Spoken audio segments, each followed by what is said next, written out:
कोई कांग्रेस छोड़कर जा रहा है तो किसी पर कांग्रेस अनुशासनात्मक कार्रवाई करके बाहर का रास्ता दिखा रही है। 2019 लोकसभा चुनाव के नतीजों के बाद से ही कांग्रेस छोड़कर जाने वालों की लंबी फहरिस्त है।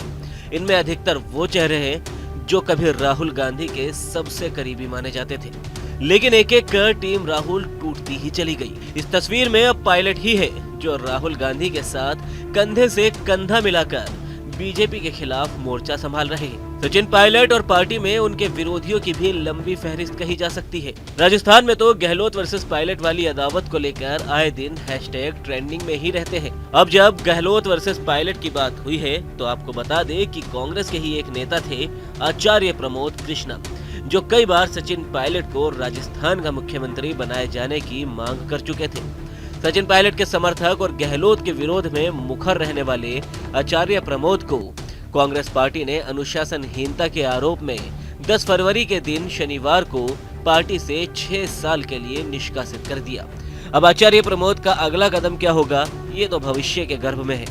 लेकिन आचार्य प्रमोद कृष्णम ने फिलहाल निष्कासन के बाद एक बयान जरूर दिया है, जहां उन्होंने पायलट की तुलना भगवान शिव से तो वहीं प्रियंका गांधी की तौहीन का जिक्र किया है। सर, राजस्थान में भी सचिन पायलट के लिए आपने बयान दिया, आपने उनका समर्थन किया, प्रियंका गांधी के आप सलाहकार रहे, आखिरकार परिवार के सदस्य थे राहुल गांधी और प्रियंका गांधी, आप सलाहकार थे प्रियंका गांधी के। जो सलाह आपने दी हुई कि राहुल गांधी ने मानी नहीं मानी, आप इशारों में सारी बात कह देते हैं। सचिन पायलट जी का बहुत अपमान हुआ है, लेकिन भगवान शिव की तरह वो जहर पिए जा रहे हैं। उसी तरह प्रियंका गांधी जी की बड़ी तौहीन हो रही है। जब ऑल इंडिया कांग्रेस कमेटी के पदाधिकारियों की लिस्ट जारी हुई तो देश की आजादी के बाद आज तक किसी भी पदाधिकारी के सामने ये नहीं लिखा गया जो प्रियंका गांधी जी के सामने लिखा गया। आप पूछिएगा प्रियंका जी से कि क्या वो इस फैसले से खुश हैं। उनके आगे लिखा गया कि Priyanka Gandhi general secretary without any portfolio, यानी आप जनरल सेक्रेटरी हैं लेकिन कोई काम नहीं करेंगी।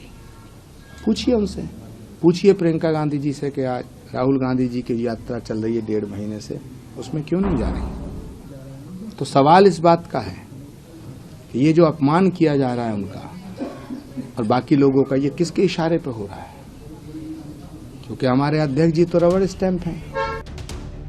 आपको बता दें कि राम मंदिर प्राण प्रतिष्ठा समारोह के न्योते को कांग्रेस पार्टी के इनकार करने के बाद से ही आचार्य प्रमोद लगातार कांग्रेस नेताओं की कार्यप्रणाली पर सवाल खड़े कर रहे थे।